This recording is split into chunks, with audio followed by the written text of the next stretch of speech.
son relationship, தகப்பனுக்கும் பிள்ளைக்கும் உள்ள உறவு, ஆவிக்குரிய பிள்ளைகள் தகப்பனுக்கும் மகனுக்கும் உள்ள உறவை எப்படி வளர்த்துக் கொள்ள வேண்டும், பிதாவாகிய தேவனுக்கும் தன் குமாரனாகிய இயேசு கிறிஸ்துவுக்கும் ஒரு நல்ல ரிலேஷன்ஷிப் எப்படி உறவு இருந்தது, பிதாவின் திட்டத்தை செய்வதற்கு தன் குமாரனாகிய இயேசு இந்த உலகத்திலே வந்தார். பிதா தனக்கு கட்டளையிட்ட யாவையும் செய்து முடித்தார் என்று வேதம் தெளிவாய் விவரிக்கிறது. இயேசு கிறிஸ்து இந்த பூமியிலே செய்த எல்லா ஊழியங்களும் ஒவ்வொரு காலகட்டங்களிலும் ஒவ்வொரு காலத்திலும் தன்னுடைய பிதாவாகிய தேவனுடைய ஊழியத்தை, பிதாவாகிய தேவனுடைய திட்டத்தை, சித்தத்தை, பணியை, ஊழியத்தை, அழைப்பை அவர் பூமியிலே 33 ஆண்டுகள் சிறப்பாக, செவ்வையாக, செம்மையாக, சிறந்த விதத்திலே, சீரும் சிறப்புமாக அவர் பூமியிலே அழகாக பிதாவின் திட்டத்தை செய்து முடித்தார் என்றால், இந்த உலகத்திலே ஃபாதர் சன் ரிலேஷன்ஷிப்பை, இந்த உலகத்திலே ஆன்மீக உறவு, தகப்பன் பிள்ளை என்கிற உறவை இயேசு கிறிஸ்துவை போல அந்த ஆவிக்குரிய உறவை இந்த உலகத்திலே யாருமே அழகாக விவரிக்க முடியாது, விவரித்து காட்ட முடியாது. ஒருவனும் கெட்டு போகாமல் நித்திய ஜீவனை அடைய இவ்வளவாய் உலகத்திலே அன்பு கூர்ந்தார். யார் அன்பு கூர்ந்தார்? பிதா அன்பு கூர்ந்தார். ஆகையால் அவர் ஒரு திட்டத்தை வகித்த தன் மகனாகிய இயேசு கிறிஸ்துவை உலகத்திலே அனுப்பினார், கீழ்ப்படிந்தார். பிலிப்பியர் 2ஆம் அதிகாரத்திலே நீங்கள் வாசிப்பீர்களானால் எடுத்து வாசிங்கள். 3வது வசனம், பிலிப்பியர் 2ஆம் அதிகாரம் 3லிருந்து நீங்கள் தொடர்ந்து எடுத்தவர்கள் நீங்கள் வாசிங்கள். ஆதலால் கிறிஸ்துவுக்குள் யாதொரு ஆறுதலும் அன்பினாலே யாரோ தேறுதலும் யாதொரு ஐக்கியமும் யாதொரு உருக்கமான பட்சமோ இரக்கங்களாலும் உண்டானால் நீங்கள் ஏக சிந்தை ஏக அன்புள்ளவர்களாய் இசைந்த ஆத்துமாக்களாய் ஒன்றையே சிந்தித்து என் சந்தோஷத்தை நிறைவாக்குங்கள். அப்படியானால் ஏக சிந்தை, ஏக அன்பு, ஏக மனம், ஏக உறவு, ஏக திட்டம், ஏக அன்பினாலே கிறிஸ்துவின் சிந்தையை ஏக மனதாக, ஒரே போல, ஒரே விதமாக, ஒரே மனதாக, ஒரே ஆத்துமாவாக, ஒரே சிந்தனையாக, ஒருவராக இசைந்து இணைந்து அவருடைய திட்டத்தை, சித்தத்தை, பிதாவாகிய குமாரனாகிய இயேசு கிறிஸ்துவில் இருக்கிற சிந்தையை உங்களிலே விதைப்பதற்காக, அந்த சிந்தை மனிதனுக்குள்ளாய் கொண்டு வருவதற்காக, அந்த சிந்தையை சபையிலே இருக்கிறவர்களை ஏகமாய் உள்ளே புகுத்து அந்த சிந்தைக்குள்ளோடையவர்களாய் நாம் மாறுவதற்கு, அந்த சிந்தையின் சொந்தக்காரர்களாய் மாறுவதற்கு பிதாவாகிய தேவனுடைய சித்தத்தை, திட்டத்தை குமாரனாகிய இயேசு பூமியிலே எப்படி செய்தாரோ அவருடைய ஏக சிந்தை உடையவராக, ஏக திட்டத்தை நிறைவேற்றுவதாக குமாரனாகிய இயேசு உலகத்திலே பிதாவின் சிந்தையை, ஒத்த கருத்தை, ஒருவராக நின்று அவைகளை ஒரு மனதோடு பூமியிலே 33 வருடங்கள் பூமியிலே பிதாவின் சித்தத்தை செய்து அவர் தேவனுடைய ரூபத்தை வெளிப்படுத்தினாரோ அதே சித்தம், அதே திட்டம், அதே எண்ணம், அதே ஏக்கம், அதே உறவுகளை கிறிஸ்துவர்களாகிய நாம், சபையாராகிய நாம் ஒரே மனதோடு, ஒரே ஐக்கியத்தோடு, ஒரே உறவோடு, ஒரே ஆத்துமாவோடு, ஒரே ஆவியோடு, ஒரே வார்த்தையோடு, ஒரே கிருபையோடு கடந்து செல்லும் பொழுதுதான் கிறிஸ்துவின் சிந்தை உடையவர்களாய் நாம் புதுப்பிக்கப்படுகிறோம், மாற்றப்படுகிறோம், மறுரூபமாக்கப்படுகிறோம். அதுதான் பிதா குமாரனாகிய இயேசு கிறிஸ்துவின் உறவையும் அன்பையும் காட்டுகிறது. அதுதான் relationship. That is the relationship. அதுதான் உறவு, அதுதான் கிறிஸ்துவோடு கூட இருக்கிற மார்க்கம், ஏக சிந்தை, ஏக உணர்வு, ஏக எண்ணம். அதுதான் ஃபாதர் சன் ரிலேஷன்ஷிப்.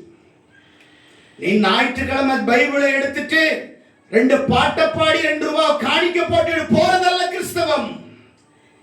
ஏக சிந்தை, சபையே ஏக சிந்தை, ஏக மனம், ஒரே இருதயமுடையவர்களாய்.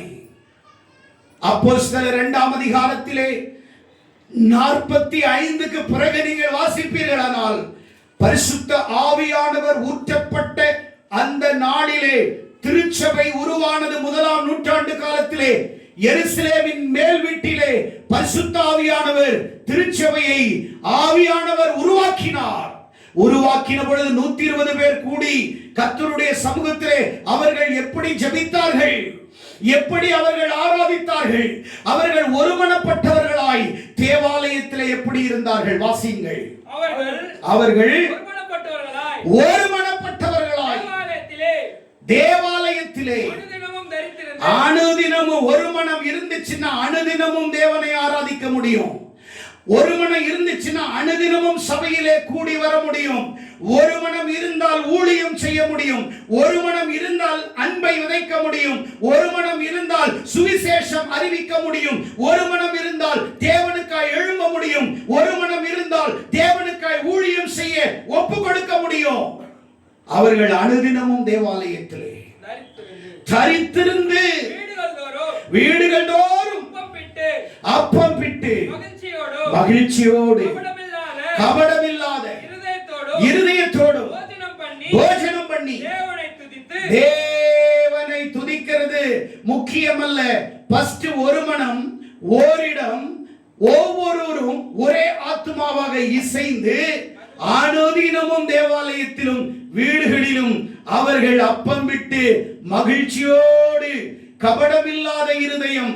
அப்படியானால் குழந்தை போல இருதயம், கபடமற்ற இருதயம், எந்த கசப்புடைய விசுவாசிகளாய் அல்ல, ஏற்றத்தாழ்வுடைய விசுவாசிகளாய் அல்ல, அல்லது பார்வையாளர்களாய் அல்ல, பகட்டானவர்களாய் அல்ல, அகந்தை உள்ளவர்களாய் அல்ல, இருமாப்பு உள்ளவர்களாய் அல்ல, அல்லது மேலும் கீழும் பார்க்கிறவர்களாய் அல்ல, அல்லது ஜாதி பார்க்கிறவர்களாய் அல்ல, அல்லது மதத்தை பார்க்கிறவர்களாய் அல்ல, நிறத்தை பார்க்கிறவர்களாய் அல்ல, கல்வியை பார்க்கிறவர்களாய் அல்ல, அல்லது அவருடைய ஸ்டேட்டஸை பார்க்கிறவர்களாய் அல்ல, கபடற்ற இருதயமுடையவர்களாய், கபடற்ற இருதயமுடையவர்களாய், குழந்தையின் இருதயத்தை போல அவர்கள் மகிழ்ச்சியோடு அனுதினமும் தேவாலயத்திலே அவர்கள் சபையிலே அவர்கள் அப்பம் விட்டு மகிழ்ச்சியோடு கர்த்தரை துதித்தார்கள். மகிழ்ச்சியோடு கர்த்தரை ஆராதனை செய்தார்கள். மகிழ்ச்சியோடு தேவனை துதித்தார்கள். மகிழ்ச்சியோடு கர்த்தரை ஆராதனை செய்தார்கள். ஆகையால் தான் அவர்கள் தேவனை துதித்து ஜனங்களிடத்திலே தயவு பெற்றிருந்தார்கள். ரட்சிக்கப்படுவர்களை கர்த்தர் சபையிலே சேர்த்து கொண்டு வந்தார். அப்படியானால் கிறிஸ்துவ வாழ்க்கை என்பது ஏதோ ஒரு நாள் பைபிள் வாசிப்பதல்ல, ஏதோ ஒரு நாள் ஜெபிப்பதல்ல. வருடத்திற்கு ஒரு முறை கூட உன்னால 2 நாள் உபவாச கூட்டத்துக்கு வர முடியவில்லை என்றால் நீ கிறிஸ்தவன் என்று வெளியே சொல்லாதே, அவமானமாய் இருக்கிறது. நீ கிறிஸ்தவன் என்று சொல்லாதே, அவமானமாய் இருக்கிறது. தயவு செய்து சொல்லாதே நீ கிறிஸ்தவன் என்று. உன்னால தேவனுக்காய் வாழ முடியவில்லை என்றால், சாட்சியாய் இருக்க முடியவில்லை என்றால் நீ சொல்லாதே நான் கிறிஸ்தவன் என்று. அவமானமாய் இருக்கிறது. ஆண்டவர் எதற்காக அதையெல்லாம் எழுதினார்? ஏன் விசுவாசிகளின் வாழ்க்கை நன்னடத்தையை ஏன் வேதத்திலே சுட்டிக்காட்டினார்? ஏன் ஆதிகால திருச்சபையினுடைய அனுபவங்களையும் அவர்களுடைய முன்மாதிரியான வாழ்க்கையை திருச்சபையிலே ஏன் தேவன் அப்போஸ்தலர் 2ஆம் அதிகாரம் 45 இருந்து ஏன் எழுதினார்? எதற்காக எழுத வேண்டும்? அவர்கள் வாழ்க்கை ஏன் எனக்கு சொல்ல வேண்டும்? அவர்களைப் போல நீ மாறுவதற்கு தான் எனக்கு முன்மாதிரியான வார்த்தைகளை, வசனங்களை, வாழ்ந்தவர்களுடைய வாழ்க்கைகளை, அந்த எக்ஸாம்பை நான் செய்ய வேண்டும் என்று கர்த்தர் என்னிடத்தில் எதிர்பார்க்கிறார். அதற்கு தான் வேதம், திருஷ்டாந்தத்துக்கு வேதம் எழுதப்பட்டிருக்கிறது. வெறும் வாக்குத்தத்தத்தை மட்டும் பொறுக்கிக் கொண்டு வசனத்தை மற்றதை தூக்கி எறிவதற்கல்ல. வேதத்திலே சொல்லப்பட்ட ஒரு வார்த்தையும் கிறிஸ்து இயேசுவுக்குள்ளாக தேவனுடைய வாக்குத்தத்தங்கள் ஆம் என்று ஆமென் என்று எழுதியிருக்கிறது. எந்த வசனத்திலும் ஜீவன் இருக்கிறது, எந்த வரிகளிலும் ஜீவன் இருக்கிறது, எந்த வார்த்தைகளிலும் ஜீவன் இருக்கிறது, எந்த புள்ளி கமா புல் ஸ்டாப்ல கூட கர்த்தருடைய வல்லமை ஜீவன் இருக்கிறது. அப்படியானால் ஒருமனப்பட்டு ஓரிடத்திலே அவர்கள் கூடியிருந்த பொழுது அந்த இடம் அசைந்தது என்று வாசிக்கிறோம். எப்போ இடம் அசையும் என்றால், நீ ஒருமனப்பட்டு இருக்கும் பொழுது இடம் மட்டுமல்ல, அங்கே மக்கள் மத்தியிலே ஒரு அசைவு உண்டாயிற்று. 1ஆம் நூற்றாண்டு காலத்திலே இடம் அசைந்தது. முதலாவது இடம் அசைந்தது. அவர்கள் கூடியிருந்த இடத்திலே பரிசுத்த ஆவியானவர் நிரப்பினார். நிரப்பின பிறகு அவர்களிலே இறங்கினார். அவர்கள் உள்ளத்தை நிரப்பினார். அவர்களுடைய இடத்திலே நிரப்பினார். அடுத்தது அந்த எருசலேமிலே தேவனுடைய அபிஷேகமானது வார்த்தைகளை கட்டவிழ்த்து விட்டு அதே பேதுரு தேவ சமூகத்திலே நின்று இஸ்ரவேலர்களை யூதர்களை பார்த்து தைரியமாய் சொன்னான், இந்த ஜீவாதிபதியை நீங்கள் கொலை செய்தீர்கள், அதற்கு நாங்கள் சாட்சிகள். அசைவும் எழுப்புதலும் எப்போ வரும்?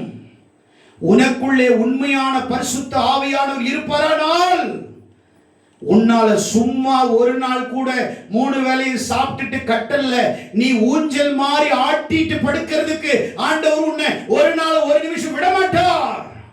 பரிசுத்த ஆவியானவர் இருப்பாரானால் உனக்குள்ளே உந்துதலையும் சக்தியும் ஆவியானவருடைய அசைவையும் உனக்குள்ளே உண்டு பண்ணுவார்.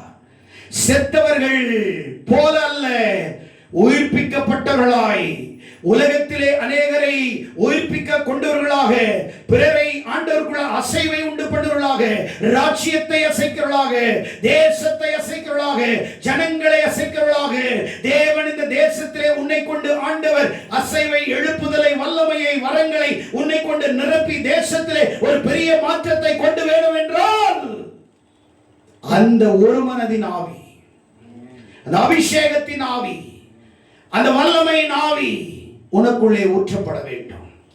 உனக்குள்ளாய் ஆவியானவர் ஊற்றப்பட வேண்டும். பிதாவாகிய தேவன் குமாரனை அனுப்பினது அசைவை ஏற்படுத்தினார், எழுப்புதலை ஏற்படுத்தினார். 5000 பேருக்கு சுவிசேஷம், 4000 பேருக்கு சுவிசேஷம், பட்டணங்கள் கிராமங்கள் தோறும் அவர் நடந்து சென்றார். எதையும் எதிர்பார்க்கவில்லை, வாகனம் இல்லை, ஐயோ சாப்பாடு இல்லை, எதையும் எதிர்பார்க்கவில்லை. அவர் பட்டணங்கள் தோறும் கிராமங்கள் தோறும் நடந்து சுற்றி திரிந்து நன்மை செய்தார். உங்களைப் போல தீமை செய்கிறவர்களாய் அல்ல, உங்களைப் போல பகட்டானவர்களாய் அல்ல, உங்களைப் போல ஏற்றத்தாழ்வுடையவர்களாய் அல்ல, உங்களைப் போல நிறவாதிகளாய் அல்ல, மதவாதிகளாய் அல்ல, அல்லது உங்களைப் போல ஜாதிவாதிகளாய் அல்ல. அவர் தேவனுடைய அபிஷேகத்தை, தேவனுடைய சித்தத்தை, திட்டத்தை சுமந்து கொண்டு 33 ஆண்டுகள் பூமியில வாழ்ந்த வரைக்கும் அவர் நன்மை செய்கிறவராய் சுற்றி திரிந்தார். ஒருவருக்கும் தீமை செய்யவில்லை, பிதாவின் சித்தத்தை செய்தார். சமாரியா பட்டணத்திலே அவர் போகும் பொழுது அந்த சமாரியா ஊரிலே ஒரு பெண்ணை பார்த்தார், கிணற்றின் பக்கத்திலே. அவளுக்கு சமாரியா ஸ்திரீ என்று பெயரிடப்பட்டிருக்கிறது. அங்கே அவளை பார்த்து சுவிசேஷம் சொன்னார். சீஷர்கள் போஜனம் கொள்ளும்படியாக ஊருக்கு போயிருந்தார்கள். அவர்கள் திரும்பி போஜனம் கொண்டு வந்து ஆண்டவரிடத்திலே புசியும் என்று சொன்னபோது அவர் சொன்னார், நீங்கள் அறியாத போஜனம் எனக்கு ஒன்று இருக்கிறது. ஒருவேளை அவர்கள் நினைத்தார்கள், நாங்க கொண்டு வரதுக்குள்ள யாரோ சாப்பாடு கொடுத்துட்டாங்க, இந்த அம்மா கொடுத்துட்டாங்க போல இதுன்னு. அவர் சொன்னார், என் பிதாவின் சித்தத்தை செய்து முடிப்பதே எனக்கு போஜனமாயிருக்கிறது. என் பிதாவின் வேலை செய்து முடிப்பதே எனக்கு போஜனமாயிருக்கிறது. நல்ல எக்ஸாம் எழுதுறவன போய் பாருங்க, அந்த நேரத்தில் அவன்கிட்ட ஒரு சாக்லேட் கொடுத்தா தூக்கி மூஞ்சில் அடிச்சிருவான்.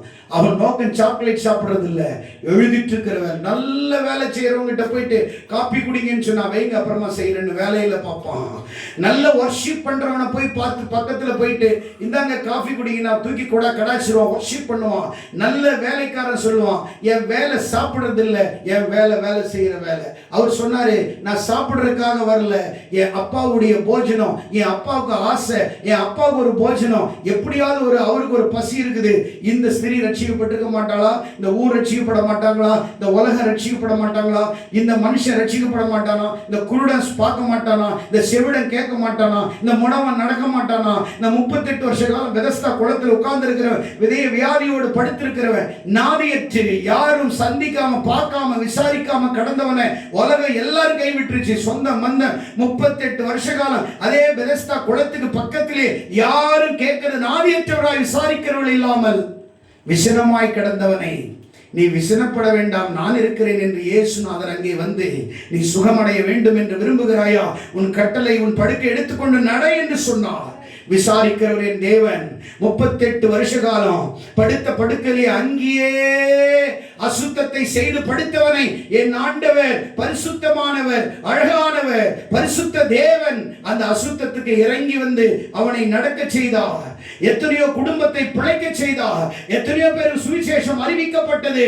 பிதாவின் நோக்கத்தை செய்வதற்கு குமாரனாகிய இயேசு இந்த உலகத்திலே முழுவதுமாய் தன்னை அர்ப்பணித்தார். ஆகையால் தான் பிலிப்பியர் 2ஆம் அதிகாரத்திலே 6ஆம் வசனத்திலே இவ்வாறாய் சொல்லுகிறது, அவர் தேவனுக்கு சமமாய் இருக்கிறதை கொள்ளையாடிய பொருளாய் எண்ணாமல் தம்மை தாமே அவர் வெறுமையாக்கி. எப்போ உன்னை வெறுமையாக்குகிறாயோ அப்போ கிறிஸ்துவின் ஆவி உனக்குள்ளாய் நிறைவாய் உனக்குள்ளே ஊற்றப்படும். உன்னை வெறுமையாக்கினால் தான் அவர் உன்னை பயன்படுத்த முடியும். உன்னை வெறுத்தால் தான் அவர் உனக்குள்ளே வர முடியும். உன்னுடைய எல்லா விதமான மாம்சத்தின் கிரியைகளை அழித்தால் தான் ஆவியின் கிரியைகள் உனக்குள்ளே தொடங்க முடியும். பரிசுத்த ஆவியான் உனக்குள்ளே வரணும்னா அவருக்கு பிடிக்காத அசுத்த ஆவி உன்னை விட்டு போனாதான் பரிசுத்த ஆவி உனக்குள்ளே வர முடியும், உனக்குள்ளே குடியிருக்க முடியும், உனக்குள்ளே வாழ முடியும். உன்னை கொண்டு தேவன் பெரிய திட்டங்களையும் பெரிய காரியங்களை உன்னை கொண்டு தேசத்தில் செய்ய வேண்டுமானால் உன்னுடைய ஆத்துமாவுக்குள்ளாக பரிசுத்த ஆவியானவர் இறங்கும் பொழுது அந்த ஆவியானவருடைய ஆத்துமாவை ஒரு பெரிய அசைவாடுதலாக, ஒரு ஆட்கொள்ளுகிற ஒரு இடமாக, ஆவியானவர் உந்துகிற சக்தியின் பீடமாக உன்னை பயன்படுத்த வேண்டுமானால் பரிசுத்த ஆவியானவர் உனக்குள்ளே வந்து உன்னை கொண்டு காரியங்களை செய்வதற்காக அவர் சமமாய் இருக்கிறதை எண்ணாமல் அவர் கொள்ளையாடிய பொருளாயிரம் தம்மை தாமே அவர் தாழ்த்தினார். அடிமையின் ரூபத்தை எடுத்தார். தேவ சாயலை கூட இழந்து அடிமையின் ரூபம், மாட்டு தொழுவத்திலே மனுஷிக ரூபம், அடிமையின் ரூபத்தை எடுத்து உனக்காக எனக்காக நீ விசாரிக்கப்பட வேண்டிய இடத்திலே சிலுவையிலே அவர் விசாரிக்கப்பட்டார். நீ விசாரிக்கப்பட வேண்டிய குற்றவாளியாய் விசாரிக்கப்பட வேண்டிய இடத்திலே அவர் குற்றவாளியாய் விசாரிக்கப்பட்டார். நீ சுமக்க வேண்டிய தண்டனையை, சிலுவையை அவர் சுமந்தார். நீ பெற வேண்டிய மரணத்தை அவர் தானே சுமந்து கொண்டார். சும்மா இல்லை, பிதாவின் திட்டத்தை செய்ய பூமியிலே அவருடைய தேவன் தன்னுடைய குமாரனாக இயேசுவை அனுப்பிடுகிற நோக்கம் அவரை உருவாக்குவதற்கு, அநேகரை உருவாக்குவதற்கு. ஏதோ வருகிறோம் போகிறோம் என்று அல்ல. பரிசுத்த ஆவியானவர் இன்றைக்கு காலையிலே பேசுகிறார். இந்த மாதத்தின் கடைசி செய்தியிலே பேசுகிறார். வருகிற ஆண்டிலே உன்னை கர்த்தர் பயன்படுத்த வேண்டுமானால் இன்றைக்கு உன்னை ஒப்பு கொடுத்து பிதா குமாரன் பரிசுத்தாவின் நாமத்தினாலே நீ ஆசீர்வதிக்கப்பட வேண்டுமானால் பிதாவினுடைய ஒப்பற்ற குமாரனாக உறவிலே இருந்த இயேசு கிறிஸ்து பூமியிலே எப்படி அவரோடு உறவு வைத்திருந்தார். அவர் சொல்லுவதை மட்டும் செய்தார். அவர் சொன்னாரு, என் பிதா எதை சொல்லுகிறாரோ அதை செய்கிறேன். அவர் சொன்னதை எதையுமே, அவர் சொல்லாத எதுவுமே நான் செய்யவில்லை. அவர் கட்டளையிட்டவைகளை நான் செய்து கொண்டிருக்கிறேன். அப்படியானால் அவர் சுயமாய் செய்யவில்லை, சுயமாய் ஊழியம் செய்யவில்லை, சுயமாய் எங்கும் போகவில்லை. பிதா அவர் எங்கெங்கெல்லாம் அனுப்பினாரோ அங்கெல்லாம் போய்கிட்டே, நாயின் ஊருக்கு போ, அங்கே ஒரு விதவை அழுது கொண்டிருக்கிறாள். அவருடைய குமாரனாக இயேசு நாயின் ஊருக்கு போனார். அங்கே ஒரு அந்த எரிகோவிலே ஒரு பத்திரமே காத்து கொண்டிருக்கிறான். அங்கே போ, நான் அவனை சுகமாக்க விரும்புகிறேன். ஓ ஹalleluya. இப்படியாக அங்கே கப்பர்நகமுக்கு போ, அங்கே நூற்றுக்கு அதிபதியை நான் சந்திக்க விரும்புகிறேன். அங்கே போ, மாமியாரை, பேதுருவின் மாமியாரை சுகமாக்க விரும்புகிறேன். அங்கே போ, 5000 பேர் உனக்கு காத்து கொண்டிருக்கிறார்கள், சுவிசேஷத்தை அறிவி. அங்கே போ, 4000 பேர் காத்து கொண்டிருக்கிறார்கள். அங்கே போ, கிணற்றிலே சீகேவ் என்கிற ஊரிலே, சமாரியா ஸ்திரீ சீகேவ் என்கிற ஊரிலே யாக்கோபுடைய கிணற்றின் அண்டையிலே தண்ணீர் கொள்ள வந்திருக்கிறாள். அவள் தாகமாய் இருக்கிறாள். அவளுடைய வாழ்க்கை கசந்து போயிருக்கிறது. அவளுடைய வாழ்க்கை வேதனையோடு இருக்கிறது.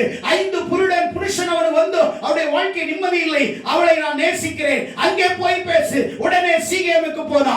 கிணற்றண்டையிலே போய் பிதா அவருக்கு எதை சொன்னாரோ அதை மட்டுமே செய்தார். அவர் எதுவுமே தானாக தவறாக எதையுமே அவர் தேர்ந்தெடுக்கவில்லை. பிதா சொன்னதை தவிர அவர் எதையுமே தானா சுயமா எதையுமே அவர் எடுத்து செய்யவே இல்லை. அங்கே போய் ஒரு சுவிசேஷம் சொன்னார். அங்கே போ. பின்மாற்றத்தில் போன பேதுரு மறுபடியும் மீன் பிடித்துக் கொண்டிருக்கிறான். கலிலேயா கடல் திபேரியா கடலுக்கு போ. அவரை மறுபடியும் அழை. அவர் விண்ணுக்கு செல்கிற வரைக்கும், ஒலிவ மலையில் இருந்து அவர் வானத்திற்கு ஏறெடுக்கிற வரைக்கும் பிதாவினுடைய சித்தத்தை தவிர 12 சீசர்கள் சொன்னதை கேட்கல. பெத்தவங்க மத்தவங்க சொன்னதை கேட்கல. ஒருத்தர் சொன்னதை மட்டும்தான் அவர் கேட்டுட்டு இருந்தாரு. நம்ம பெத்தவங்க சொல்றதையும் மத்தவங்க சொல்றதை கேட்டு அந்த ஒருத்தர் சொல்றதை கேட்காதனாலதான் நம்ம ஒத்து போறதும் இல்ல, அவரோட நம்ம ஒட்டி போறதும் இல்ல, அவரோட ஒத்துட்டு போறதும் இல்ல. அதை விட்டுட்டு ஒதுங்கி போகிறவர்களாய் மாறுகிறோம். பரிசுத்த ஆவியானவர் இந்த கால வேளையிலே இந்த 12வது மாதத்திலே ஃபாதர் சன் ரிலேஷன்ஷிப், ஆவிக்குரிய உறவு என்றால் என்ன, தகப்பன் பிள்ளைக்குள்ள உறவு என்றால் என்ன, தகப்பனுக்கு பிள்ளைக்கு உறவு எப்படி இருக்க வேண்டும், சபைக்கு உனக்கு எப்படி உறவு இருக்க வேண்டும், தேவனுக்கும் உனக்கும் உறவு எப்படி இருக்க வேண்டும், வேதத்துக்கும் உனக்கும் உறவு எப்படி இருக்க வேண்டும், ஜெபத்துக்கும் உனக்கும் உறவு எப்படி இருக்க வேண்டும், தேவனுடைய கிரியைக்கு உனக்கு எப்படி உறவு வைக்க வேண்டும். அதுதான் ஆவிக்குரிய உறவு. அதுதான் சத்தியம், அதுதான் நிதர்சனம், அதுதான் வார்த்தை, அதுதான் வாழ்க்கை, அதுதான் மீட்பு, அதுதான் ரட்சிப்பு, அதுதான் ஆசீர்வாதம், அதுதான் வழிநடத்துதல், அதுதான் கிருபை, அதுதான் ஆவியின் வல்லமை, அதுதான் ஆவியானவருடைய செயல்பாடு, அதுதான் ஆவியானவருடைய கிரியைகள்.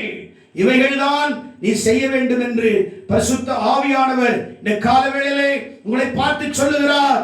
என் மகனே மகளே, என்னோடு கூட உறவு வைத்துக் கொள்வதற்காக எப்படி என் மகன் என்னோடு கூட பூமியிலே 3 ஆண்டுகளின் சித்தத்தை செய்தாரோ, என் விருப்பத்தை செய்தாரோ, எனக்குள்ளாக எப்படி உறவு வைத்துக் கொண்டாரோ, நான் சொன்னதை எப்படி செய்தாரோ, ஆகையால் தான் பிலிப்பியர் 2ஆம் அதிகாரத்திலே அவர் கொள்ளையாடிய பொருளாக எண்ணாமல் தம்மை தாமே தாழ்த்தி அடிமையின் ரூபம் எடுத்து மனுஷ சாயலானார். மனுஷ சாயலானார். அடுத்தது சொல்றாரு, அவர் மனுஷ ரூபமாய் இருந்து மரண பரியந்தம், அதாவது சிலுவையின் மரண பரியந்தம் தன்னை தாழ்த்தினார். அடுத்த வசனம், ஆதலால் எல்லாவற்றுக்கும் மேலாக தன்னை உயர்த்தி இயேசுவின் நாமத்தில் வானோர் பூதலத்திற்கு அவருடைய கால்கள் நாவுகள் முடங்கும்படிக்கு தேவன் எல்லா நாமத்திற்கு மேலான நாமத்தை அவருக்கு உயர்த்தி தந்தருளி அவரை தேசத்திலே உலகத்திலே இந்த நாட்டிலே கர்த்தர் இந்த தேசத்திலே தேவன் அவருடைய நாமத்தை உயர்த்தினார். அவரை உயர்த்தினார். என் மகனுடைய நாமம் உயர்த்தப்பட வேண்டும். மக்களுக்காக என் ஆண்டவராக இயேசு மரித்தார், சிலுவையை சுமந்தார்.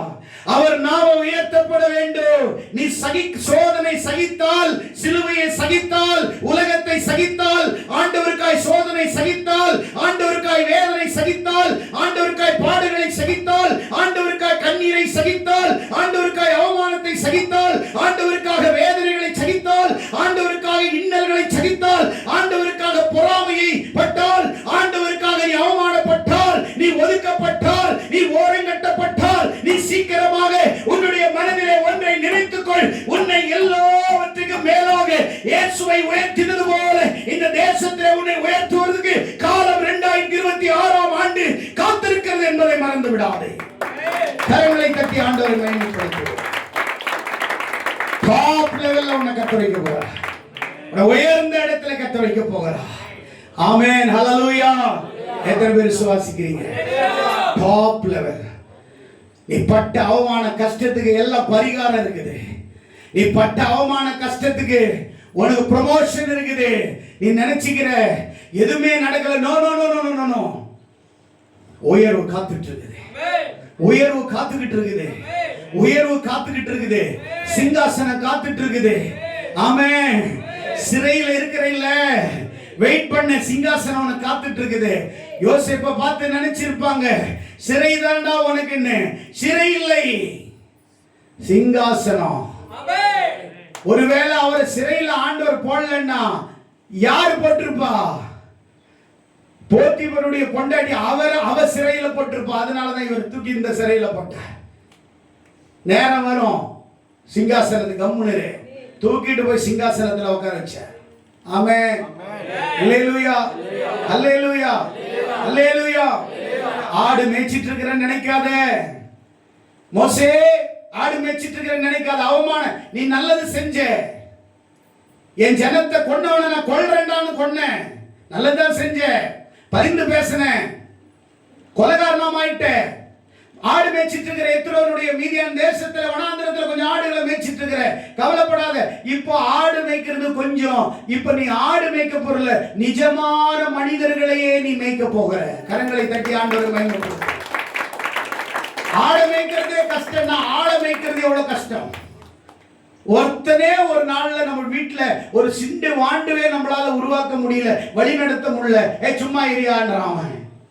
ஆனா 23 லட்சம் ஜனங்களை எப்படி மோசே எகிப்திலிருந்து 40 ஆண்டுகள், ஒரு நாள் 2 நாள் 40 ஆண்டு எப்படி வழி நடத்தி இருக்க முடியும்? ட்ரைனிங். மோசே, நீ ஓடி வந்தவன் அல்ல, நீ ஒளிஞ்சுகிறது வந்தவன் அல்ல, உன்னை இந்த வனாந்தரத்தில் உருவாக்குவதற்கு நான் கொண்டு வந்திருக்கிறேன்.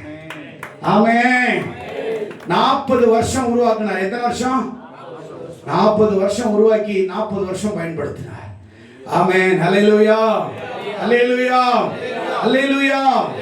உனக்கு காத்துக்கிட்டு இருக்குது. எவ்வளவு அவமானப்பட்டியோ, எவ்வளவு கஷ்டப்பட்டு, எவ்வளவு அசிங்கப்பட்டியோ நீ நினைக்கிற. முடிஞ்சிருச்சுடா இவன் கதை, எல்லாம் முடிஞ்சிருச்சுடா, எல்லாம் முடிஞ்சிருச்சுடா, இவன் கூட யாருமே இல்ல, இவன் எல்லாம் போயிடுச்சுடான்னு நினைக்கிற. காலம் வரும், நேரம் வரும், சிங்காசனம் ஒண்ணு எனக்கு ரெடி ஆகிட்டே இருக்குது. ஒரு சிங்காசனத்திலே அமர வைக்கிறதுக்கு கர்த்தர் ஒரு சிங்காசனத்தை ஆயத்தப்படுத்திட்டே இருக்கிறாரு. எனக்கு ஒரு தலைமைத்துவத்தை கொடுக்கிறதுக்கு எனக்கு ஒரு ரெடியாக, எனக்கு ஒரு தலைமைத்துவம் ஆயத்தமாகிட்டே இருக்குது. எனக்கு ஒரு பாதையை ஆண்டவர் திறக்கிறதுக்காக எனக்கு இந்த பாதையில நடத்திட்டு இருக்கிறாரு. நான் உருவாக்கப்படுகிறேன். நான் உருகுலைந்தவன் அல்ல, நான் உருவாக்கப்படுகிற பாத்திரம். நான் உருகுலைந்து போறவன் அல்ல, நான் உருகிற மெழுகுவத்தி அல்ல, இல்ல உருகி போகிற பனிகட்டி அல்ல, அல்லது தகழ்ந்து போகிற தண்ணீர் அல்ல.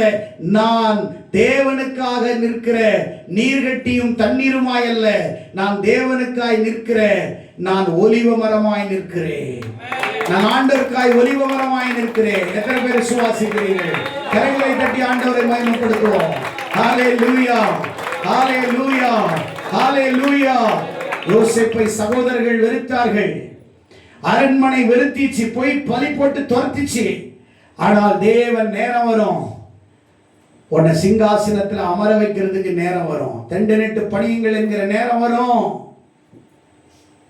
யாருமே சிம்பிளா வந்தவங்க கிடையாது. பைபிளுடைய கதாபாத்திரங்களை எடுத்தீர்களானால் அவருடைய வாழ்க்கையில எலியா டக்குன்னு அப்படியே வரல. எலியாவை கொல்றது எசபேல், எலியாவை கொள்வதற்கு, வேட்டையாடுவதற்கு துரத்துறா.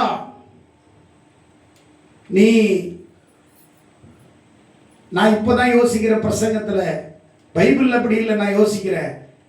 எலியாவை துரத்துற எசபேல் கொண்டுறணும்னு எல்லா இடத்துக்கும் ஆள் அனுப்புறா. ஆண்டவர் பார்த்தார், இவன் பயந்துகிட்டே தான் இருக்கிறான். ஏன்னா அவன் ராஜா பொண்டாட்டி இல்ல, அவன் பிசாசு. பைபிள்ல இருக்குது, அவன் பிசாசுன்னு இருக்குது. அவன் பயங்கரமான பேயினுடைய எசபேல். எசபேல் என்றால் பேய், பேய்க்கு தலைவி, ஒரு ஆட்டக்காரி, அவ அடங்கா பிடாரி, அவர் விபச்சாரின்னு வேதம் சொல்லுது.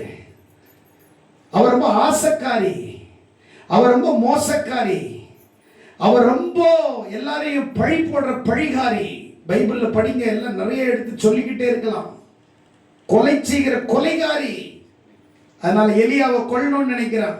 தேடுன்னு தேடுறாரு. இவரு ஒளிஞ்சு பாக்குறாரு. எலியா பார்க்க, ஆண்டவரே போது, இதுக்கு மேல என்னால் ஓட முடியல, ஒளிய முடியல, தயவு செய்து என் ஆத்துமாவை எடுத்துக்கோன்னு சொல்லி சூரச்செடியின் கீழே அங்க போய் படுத்துக்கிட்டு, ஆண்டவரே என் பிதாக்களை போல நான் நல்லவன் அல்ல, சரி. ஆண்டவர் கேட்கிறார், சரி நான் நீதிமான் அல்ல, சரி வேற, அதனால என்ன எடுத்துக்கோங்க அப்படின்றாரு. அதனாலதான் ஆண்டவர் உயிரோட எடுத்துட்டு போயிட்டாரு. கையை தட்டுங்களேன். நீ தானே சொன்ன எடுத்துக்கொண்டே, நீ சொன்னது என் உயிரை எடுத்துக்கொண்டே, நான் உயிரை எடுக்கல, உன்னையே எடுத்துட்டு போயிடுறேன்னு உயிரோட தூக்கிட்டு போயிட்டார். கையை தட்டுங்களேன். கையை அப்படிதான் நினைக்கிறேன் நான் அப்படி நினைக்கிறேன். உன்னை நான் எப்பா உன் உயிரை எடுக்க மாட்டேன், உன்னையே எடுத்துக்கிறேன்னா உன் உயிர் தான் எனக்கு உயிர், நீ தான் எனக்கு உயிர். அவளுக்கு நீனு உன்னை கொல்லணும்னு வகை தேடுறா, அதனால உன்னை எதுவும் செய்ய முடியாது, உன்னை தூக்கிறேன்னு அப்படியே எடுத்துக்கொண்டார். ஆமென், ஆமென். ஒரு நாள் நம்மளை எடுத்துக்கொள்ளுகிற நாள் வரப்போம். எக்கால சத்தம் வானில தொழிக்கும், அப்ப நம்மளை எடுப்பார், அப்ப நம்மளை நினைப்பாங்க. ஆமென். எத்தனை பேர் விசுவாசிக்கிறீங்க? ஃபாதர் சன் ரிலேஷன்ஷிப், தகப்பனுக்கும் பிள்ளைக்கும் உள்ள உறவு ரொம்ப முக்கியம், ரொம்ப முக்கியம், ரொம்ப முக்கியம். தகப்பனுக்கும் பிள்ளைக்கும் உள்ள உறவு நடிப்பினால் வரதல்ல, நட்பினால் வருவது. கையை தட்டுங்களேன். டேடி அப்படின்னு காலில் விழுந்தவங்க எல்லாம் இன்னைக்கு நீ போடின்னு ஆண்டவர் துரத்திட்டார்.